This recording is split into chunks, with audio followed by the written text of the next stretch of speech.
안녕하십니까? 잘 지내셨어요? 네.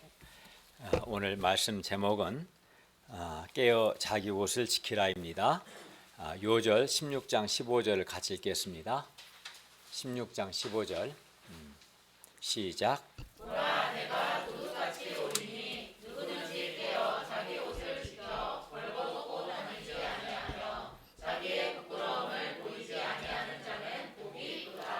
기도하겠습니다. 오늘 오신 주님, 오늘도 저희가 살아계신 하나님께, 성부 하나님, 성자 하나님, 성령 하나님께 예배드릴 수 있도록 은혜 주심을 감사합니다.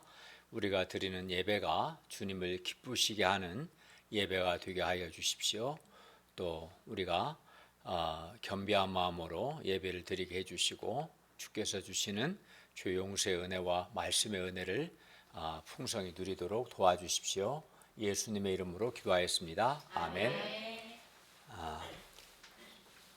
코로나 팬데믹이 이제 시작된 지가 벌써 2년이 지났죠. 재작년 1월 달 시작됐기 때문에, 아니면 2020년 12월로 보면 어쨌든 코로나 팬데믹이 2년이 지났습니다.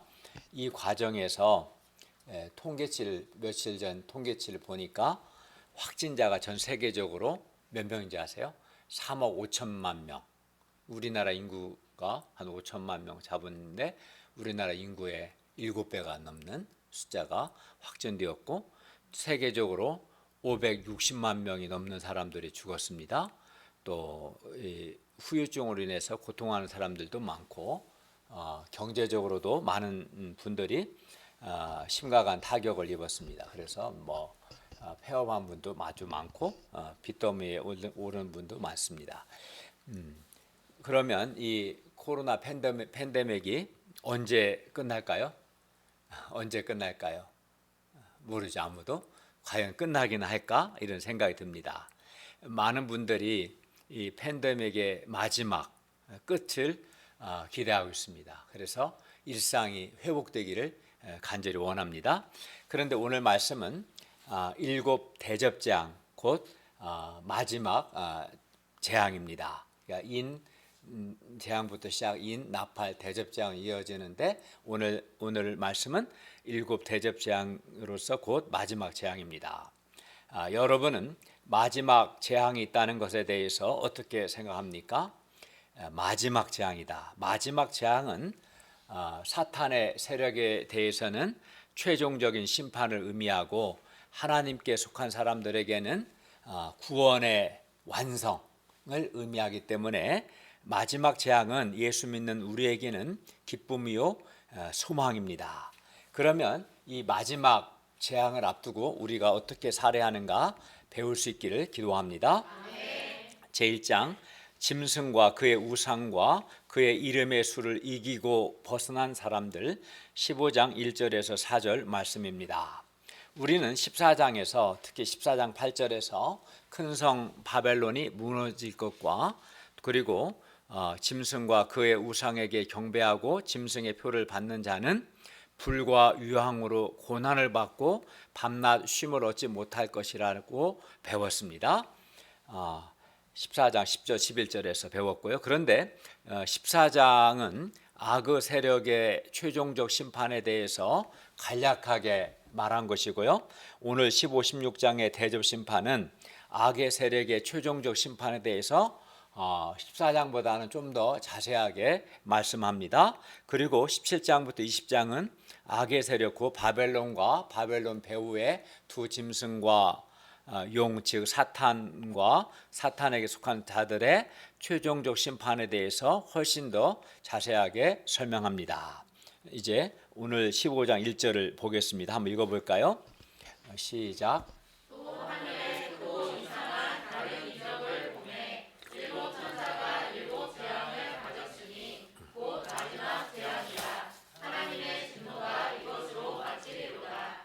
여기서 하늘에 크고 이상한, 즉 놀라운 다른 이적은 대접 재앙을 가리킵니다.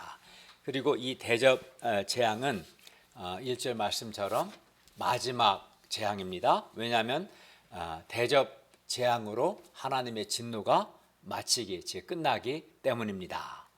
15장 2절부터 4절은 막간극으로서, 막간극은 뭐냐면 지금 요한계시록이 인 나팔 대접 재앙으로 이렇게 진행되는데, 막간극은 그 마지막 그 종말에 있을 일을 좀 미리 이렇게 당겨서 보여주는 거예요. 막간극이에요. 그래서 15장 2절부터 4절은 이제 모든 종말 심판이 끝나고 짐승의 세력을 이기고 벗어난 자들이 종말 심판이 다 끝난 후에 하나님의 그 구원의 은혜에 감사해서 구원의 기쁨과 감격 가운데 하나님 어전에서 하나님의 구원을 찬양하는 모습을 이제 미리 보여주는 것이죠. 그러니까 마지막 있을 일을 미리 당겨서 보여주는 게 막간극입니다. 이렇게 하는 것은 현재 고난 중에 있는 성도들에게 그들이 그러니까 사탄적인 세력, 즉 바벨론과 배후에 있는 두 짐승, 용, 즉 사탄의 최종적인 심판과 또 하나님의 백성들의 최종적인 구원을 미리 보여줌으로써 구원을 확신하고 그들이 믿음으로 계속 살도록 위로하고 격려하기 위해서입니다. 이런 목적으로 써진 게 오늘 15장 2절에서 4절 말씀입니다. 이런 것을 알고 다시 2절을 보겠습니다. 또 요한이 보니 불이 섞인 유리 바다 같은 것이 있고 짐승과 그의 우상과 그의 이름의 수를 이기고 벗어난 자들이 유리 바닷가에 서서 하나님의 검은구를 가지고 있었습니다. 이들은 땅에 있을 때 짐승과 그의 우상과 그의 이름의 수를 이긴 자들로서 하늘에 있는 승리한 교회 공동체입니다. 이긴 자들이죠. 교회인데 이긴 자들입니다. 이들은 땅에 있을 때, 그러니까 세상에 있을 때, 살아 있을 때 많은 불이익과 또 박해와 유혹에도 불구하고 짐승 곧 사탄적인 세력에게 경배하지 않았습니다. 이들은 땅에 있을 때 하나님의 말씀을 지키고 예수님께 대한 믿음을 지켰습니다. 우리가 지난 시간에 배운 것처럼 지난 14장 12절에서 성도들의 인내가 여기 있으니 그들은 하나님의 계명과 예수에 대한 믿음을 지키는 자니라 한 것처럼 이들은 하나님의 말씀을 지키고 예수님께 대한 믿음을 지켰기 때문에 이들은 이긴 자들이라고 말하는 거야. 그러니까 믿음을 지켰고 계명을 지켰기 때문에 이긴 자들이다라고 말씀합니다. 세상적인 기준으로 보면 누가 이겼어요? 세상에서 성공한 사람들을 세상적 기준으로 보면 이긴 자들이다, 위너다. 세상에서 성공하지 않으면 루저다, 실패했다 이렇게 보잖아요. 그러나 하나님의 기준으로 보면은 세상에서 성공하고 세상에서 출세한 사람들이 이긴 자들이 아니라 많은 불이익과 박해, 유혹에도 불구하고 짐승, 즉 사탄적인 세력에게 경배치 않고 하나님의 말씀과 예수님께 대한 믿음을 지킨 자들이 그들이 이긴 자들이라고 말씀합니다. 그러므로 우리가 세상적인 기준이 아니라 하나님의 기준으로 진정으로 이긴 자들이 될 수 있기를 바랍니다. 그러면 이들 이긴 자들은 하늘에서 무엇을 합니까? 3절을 보십시오. 이들은 하나님의 종 모세의 노래 어린 양의 노래를 부릅니다. 여기서 모세의 노래는 출애굽기 15장에서 이스라엘 백성이 홍해를 건넌 후에 부른 노래를 가리키고 모세의 노래는 하나님께서 애국 군대를 홍해 바다에서 심판하시고 자기 백성을 구원하신 것을 찬양한 노래입니다. 어린 양의 노래 역시 어린 양 예수님께서 용과 두 짐승과 바벨론을 심판하시고 자기 백성을 구원하신 것을 찬양하는 노래입니다. 그러니까 모세의 노래와 어린 양의 노래의 성격이 같죠. 그리고 3, 4절은 그 노래 내용, 노래 가사입니다. 하나님께서 하나님의 교회를 박해한 바벨론과 배후에 있는 두 짐승과 사탄을 심판하시고 자기 백성을 구원하셨습니다. 그러니 하나님께서 자기 백성들에게 크고 놀라운 일을 행하신 것이죠. 그래서 이긴 자들은 3절에서 주 하나님 곧 전능하신 이여 하시는 일이 크고 놀라우시도다. 만국의 왕이시여 주의 길이 의롭고 참되십니다 라고 이제 찬양한 겁니다. 그리고 하나님께서 하나님과 하나님의 백성을 대적하는 악의 세력을 심판하셨기 때문에 하나님은 의롭고 참되십니다. 하나님께서 바벨론과 두 짐승과 사탄에게 하나님의 진노를 쏟으심으로써 하나님의 의로우심을 나타내셨습니다. 그러므로 누가 이 주님의 이름을 두려워하지 않으며 영화롭게 하지 않겠습니까? 그죠? 하나님과 하나님의 교회를 대적한 바벨론과 두 짐승과 또 사탄적 세력을 진노로 심판하신 하나님을 안다면 누가 하나님의 이름을 두려워하지 않겠습니까? 또 이 주님은 거룩하시고 주의 의로운 일이 나타났음에 만국이 와서 주님께 경배합니다. 우리는 지금 우리에게 어떠한 불이익이나 어떠한 박해나 유혹이 있을지라도 짐승 곧 사탄적인 세력에게 경배하지 않고 오직 하나님과 어린 양 예수님만 경배하는 삶을 살고 있습니다. 그렇죠? 또 그렇게 살아야겠죠? 그리하여 이러한 우리도 이게 진짜 이긴 자들인데 이러한 우리도 장차 하늘에서 구원의 은혜에 감격해서 하나님의 승리와 하나님의 구원을 찬양하는 승리의 노래를 부르게 될 것입니다.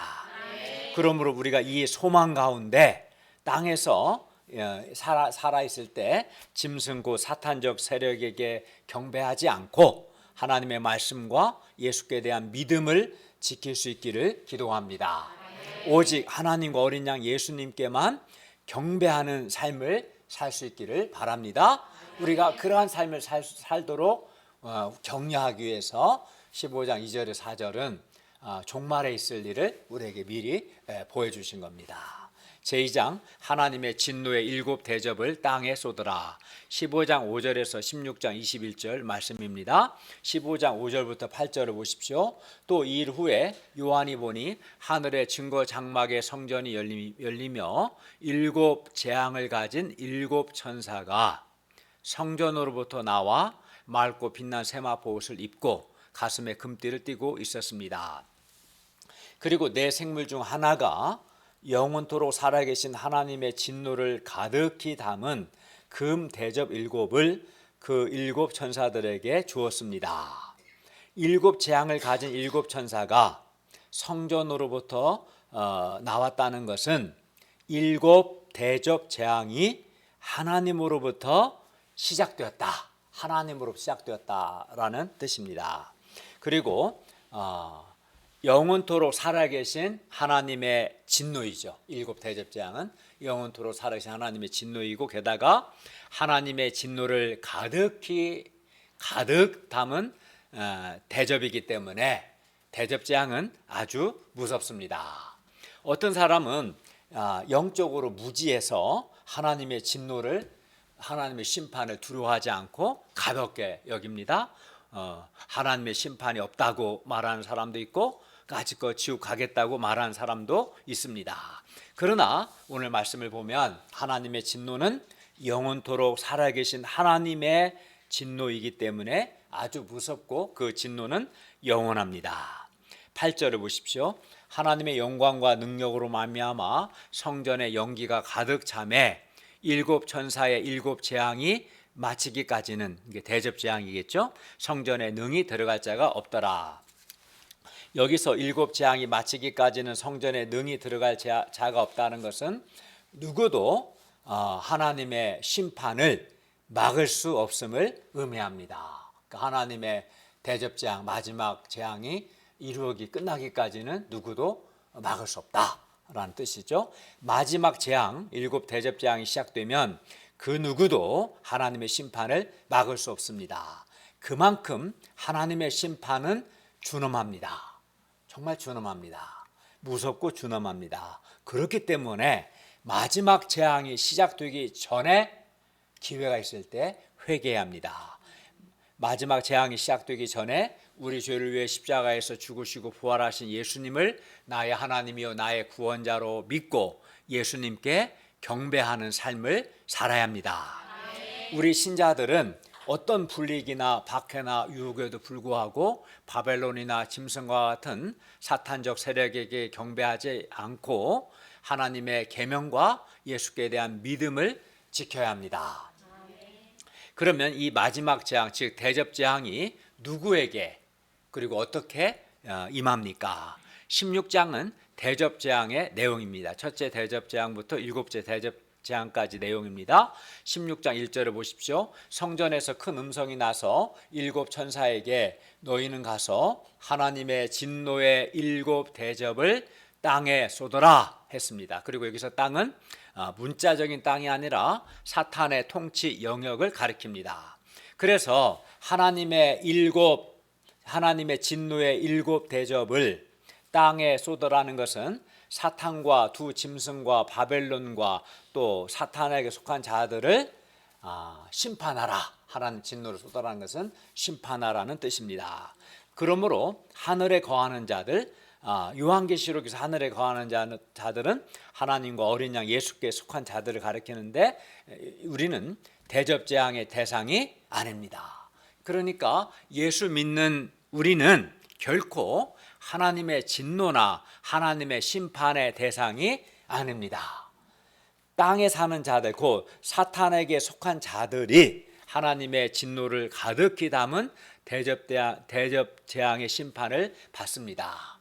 2절부터 21절은 일곱 대접 재앙의 내용입니다. 2절을 보십시오. 첫째 천사가 가서 그 대접을 땅에 쏟음에 짐승의 표를 받은 사람들과 그 우상에게 경배하는 자들에게 악하고 독한 종기가 났습니다. 짐승의 표를 받은 사람들과 그 우상에게 경배한 자들은 동격입니다. 즉 사탄에게 속한 자들을 가리킵니다. 하나님을 경배치 않은 자들이죠. 이들에게 악하고 독한 종기가 납니다. 그래야 이들은 악하고 독한 종기로 고통합니다. 그리고 이것은 대접 재앙의 시작에 불과합니다. 앞으로 6 재앙이 더 남았습니다. 3절을 보십시오. 둘째 천사가 그 대접을 바다에 쏟음에 바다가 곧 죽은 자의 피같이 되니 바다 가운데 모든 생물이 죽었습니다. 4절을 보십시오. 셋째 천사가 그 대접을 강과 물 근원에 쏟음에 피가 되었습니다. 그리하여 사람들이 물을 마실 수 없게 되었습니다. 대접 재앙에서 자연은 하나님의 심판의 대상이 아니라 하나님의 심판의 도구로 사용됩니다. 그러니까 하나님은 자연을 심판하시는 게 아니라 땅에 속한 자들, 사탄적 세력을 심판하시는데 자연을 도구로 심판하시는 겁니다. 5절을 보십시오. 물을 차지한 천사는 이렇게 심판하신 하나님이 의로우시다고 하나님을 찬양했습니다. 그러면 왜 하나님이 의롭습니까? 6절을 보십시오. 하나님께서 그들을 심판하신 것은 그들이 성도들과 선지자들의 피를 흘렸기 때문입니다. 하나님의 심판이 의로운 것은 심판받는 자들이 성도들과 선지자들의 피를 흘렸기 때문입니다. 7절을 보십시오. 하나님께서 성도들을 괴롭힌 자들을 심판하신 것이기 때문에 하나님의 심판은 참되고 어렵습니다. 우리가 이 땅에서 하나님과 어린 양 예수님께 속한 자로서 짐승에게 경배치 않고 하나님의 말씀과 예수께 대한 믿음을 지키는 삶을 살 때 우리에게 여러 형태의 불이익과 또 박해와 고난이 있습니다. 사탄에게 속한 자들이 온갖 요즘 이제 악플로 하나님께 속한 사람들을 비방합니다. 또 학교나 직장에서 때로 불이익을 주기도 하고 괴롭히기도 합니다. 그러나 이렇게 성도들을 비방하고 괴롭히는 자들은 반드시 하나님으로부터 심판을 받게 됩니다. 그러므로 하나님과 하나님의 교회를 향하여 온갖 악플로 비방하는 자들, 하나님의 백성들을 괴롭히는 자들은 장차 자신들에게 임할 하나님의 무서운 진노를 지금 차곡차곡 쌓고 있는 겁니다. 때가 되면 하나님은 그들을 향하여 하나님의 진노를 가득히 담은 진노의 그릇을 쏟으실 겁니다. 그러므로 우리가 조금 억울하더라도 하나님의 이 공의의 심판을 믿고 하나님과 하나님의 말씀과 예수께 대한 믿음을 계속 지킬 수 있기를 기도합니다. 8, 9절을 보십시오. 넷째 천사가 그 대접을 해에 쏟음에 해가 권세를 받아 불로 사람을 태우니 사람들이 크게 태움에 태워졌습니다.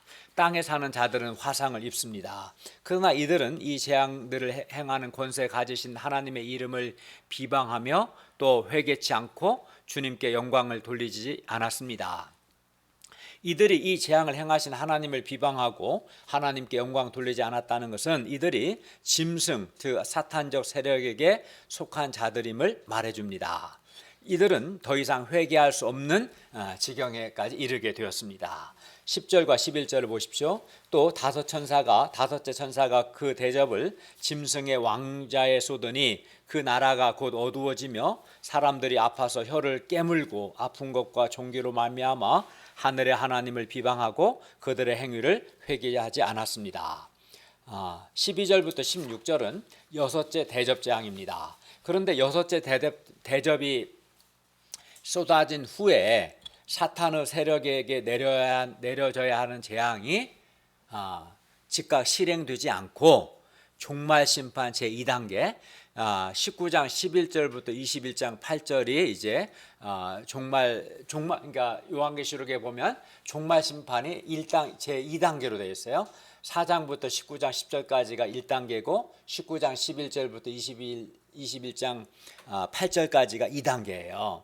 1단계에서는 바벨론의 멸망이 핵심이고 2단계에서는 바벨론의 배후에 있는 두 짐승과 용구 사탄과 사탄에게 속한 자들이 불과 유황이 타는 불못에 던져지는 것, 이게 이제 2단계입니다. 그런데 이 여섯째 대접 재앙은 바로 지금 실행되지 않고 2단계 심판을 위해서 유보됩니다. 그리고 종말 환상 제2단계인 19장 11절부터 21장 8절 전체가 그 전체 내용을 설명드린 것처럼 바벨론의 배후에 있는 두 짐승과 용시 사탄과 사탄에게 속한 자들이 불과 유황의 불못에 던져지는 것, 이게 19장 11절부터 21장 8절까지 제2단계 내용인데 제2단계에서 여섯째 대접재앙이 이제 실행되는 거예요.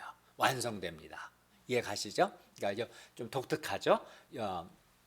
일곱째 대접재앙 같은 경우 바벨론의 멸망은 바로 이루어지는데 여섯째 대접재앙은 제2단계에서 19장 11절에서 21장 8절에서 이제 완성된다는 것을 알 수 있습니다.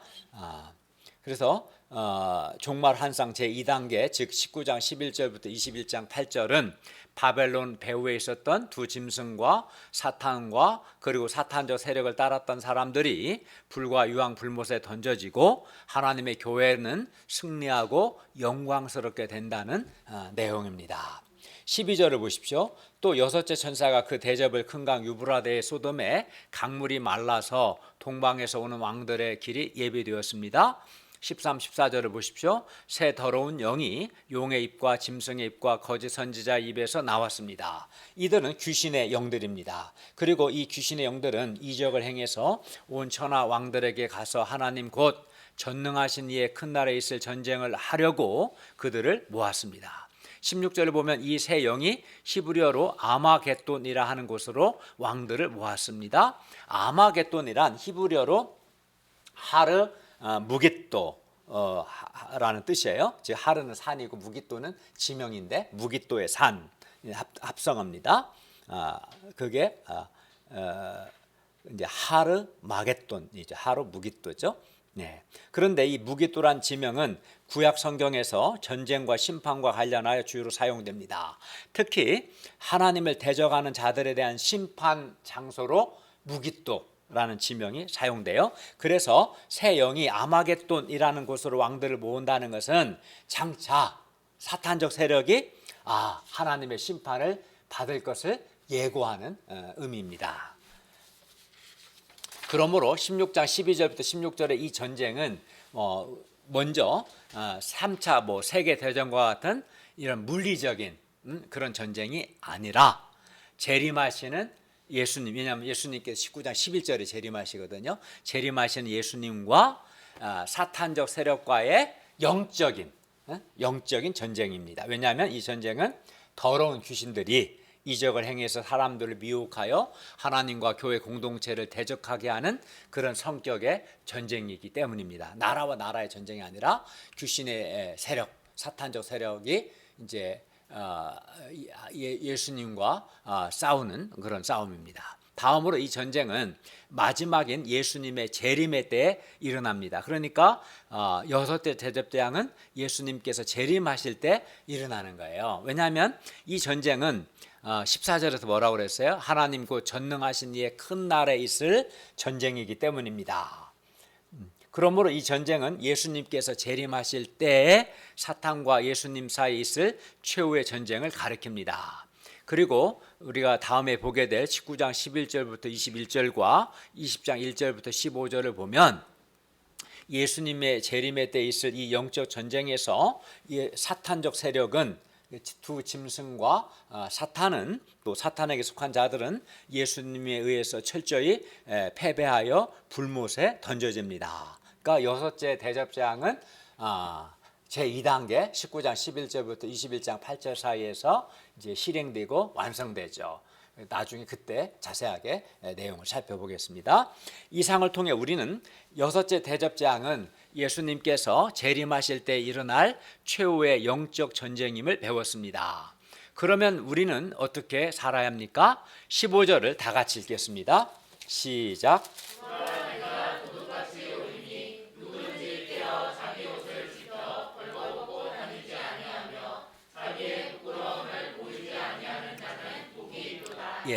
여기서 예수님께서 오신다는 것은 예수님께서 재림하시는 것을 가리키는데 예수님은 도둑같이 오십니다. 즉 주님은 예고 없이 불시에 어쩌면 오시지 않을 것이라고 생각하는 바로 그 시간에 갑작스럽게 오십니다. 그러므로 우리는 어떤 자세를 가져야 합니까?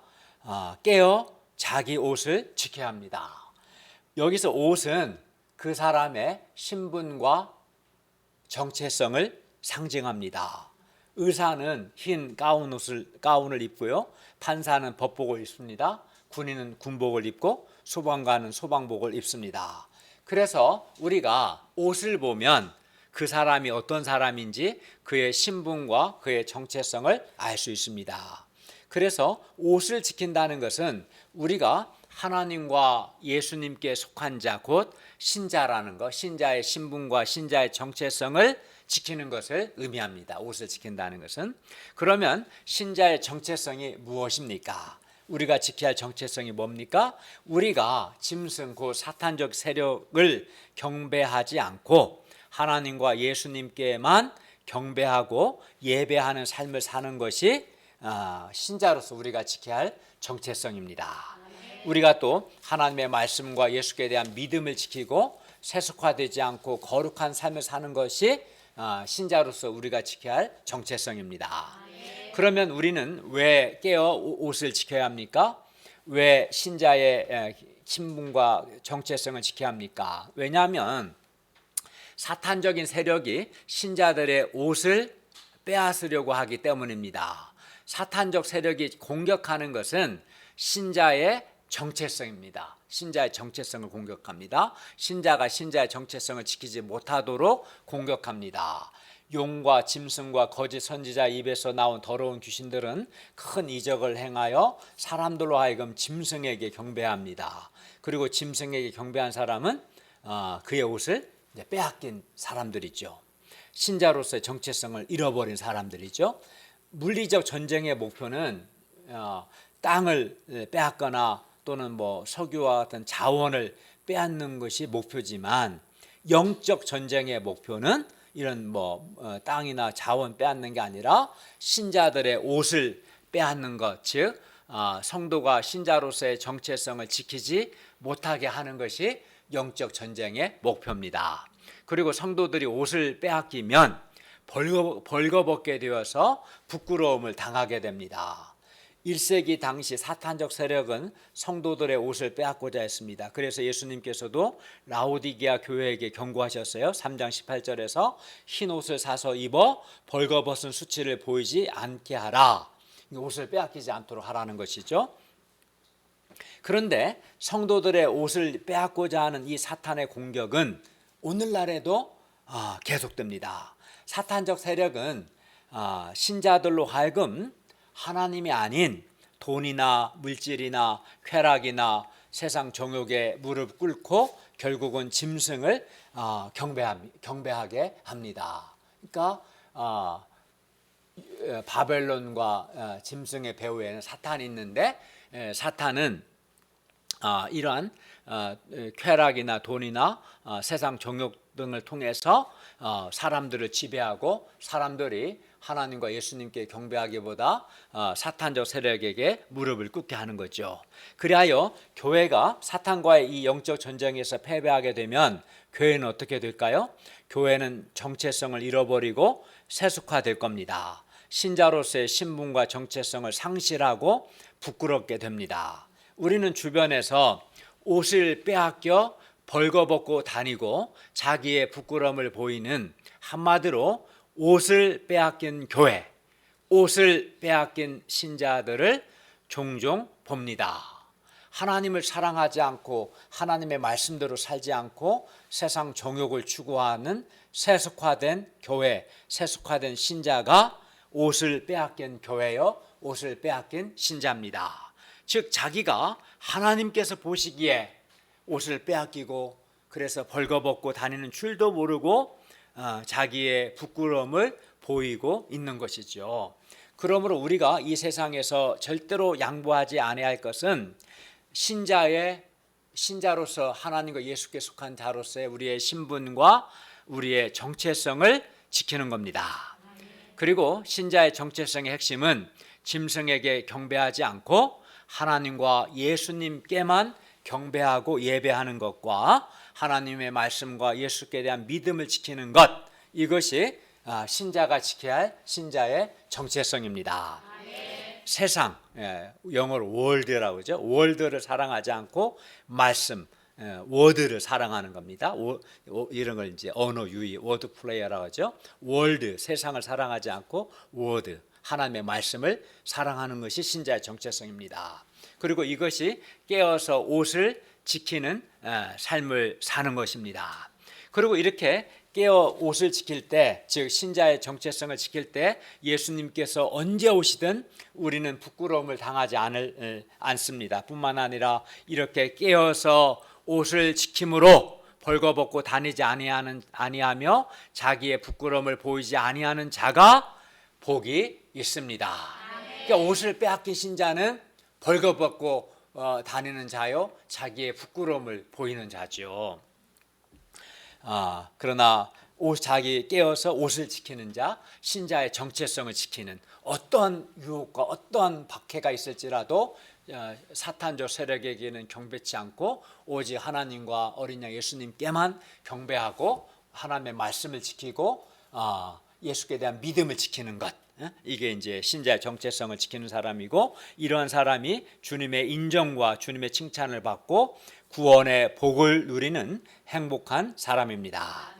17절부터 21절은 일곱째 대접재앙입니다. 일곱 대접재앙의 핵심은 바벨론의 멸망입니다. 우리가 지난 시간에 본 것처럼 바벨론은 사탄과 두 짐승이 사람들을 지배하기 위해서 사용하는 현실적 지배 도구를 가리킵니다. 17절을 보십시오. 일곱째 천사가 그 대접을 공중의 소돔에 큰 음성이 성전에서 보좌로부터 나와서 이르되 되었다 했습니다. 여기서 공중은 악의 핵심적 영역을 가리킵니다. 그리고 되었다는 것은 끝이 났다, 완성되었다라는 뜻입니다. 일곱째 대접재앙을 통해서 하나님의 진노의 심판 제1단계가 이제 끝이 완성이 됩니다. 그러면 그 심판의 구체적 내용이 뭡니까? 18, 19절을 보십시오. 번개와 음성들과 우레소리가 있고 큰 지진이 있어 얼마나 큰지 사람이 땅에 있어 온 이래로 이같이 큰 지진이 없었습니다. 그리고 큰 지진으로 큰 성이 세 갈래로 갈라지고 만국의 성들도 무너지니 큰 성 바벨론이, 결코 무너지지 않을 것 같았던 그 큰 성 바벨론이 하나님 앞에 기억하신 바 되어 그의 맹렬한 진노의 포도주 잔을 받았습니다.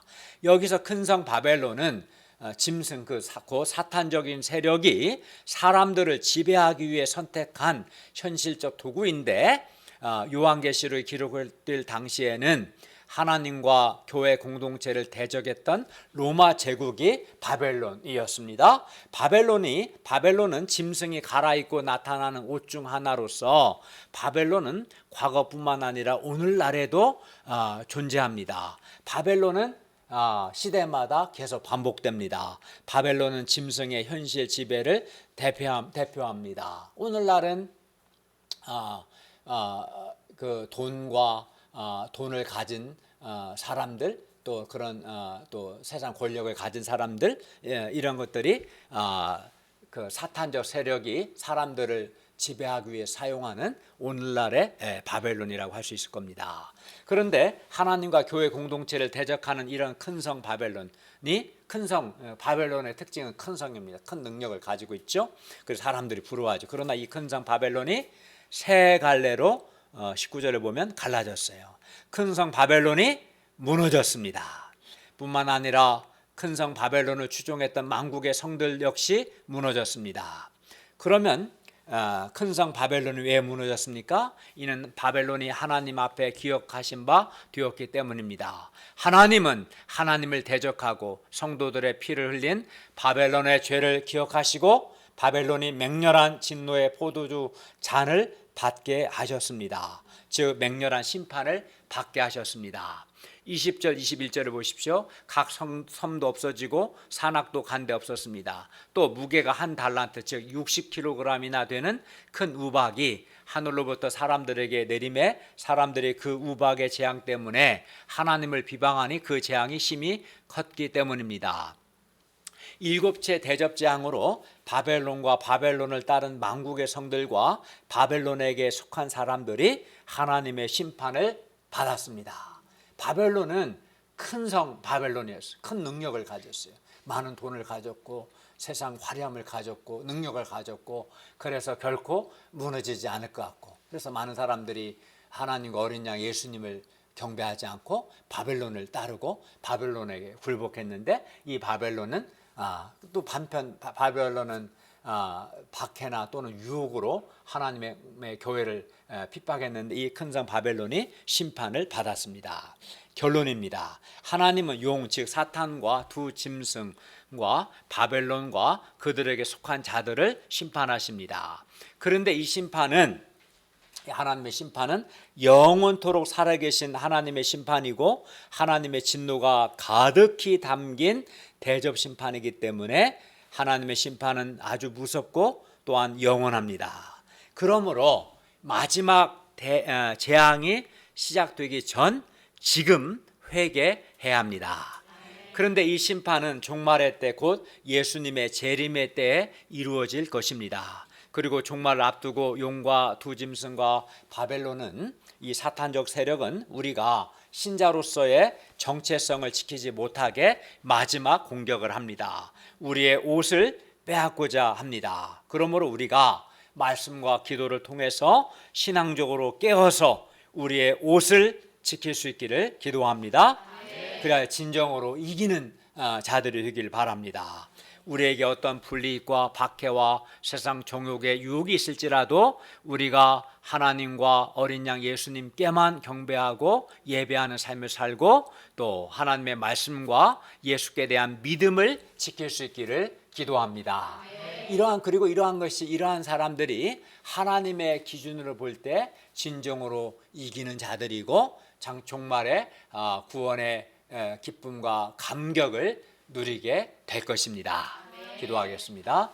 은혜로우신 주님, 오늘 말씀을 통해서 사탄이 사람들을 지배하고 또 교회를 박해하기 위해 사용했던 바벨론은 멸망하고 또 반면 하나님의 교회는 구원받고 기뻐하며 영광스럽게 됨을 가르쳐 주셔서 감사합니다.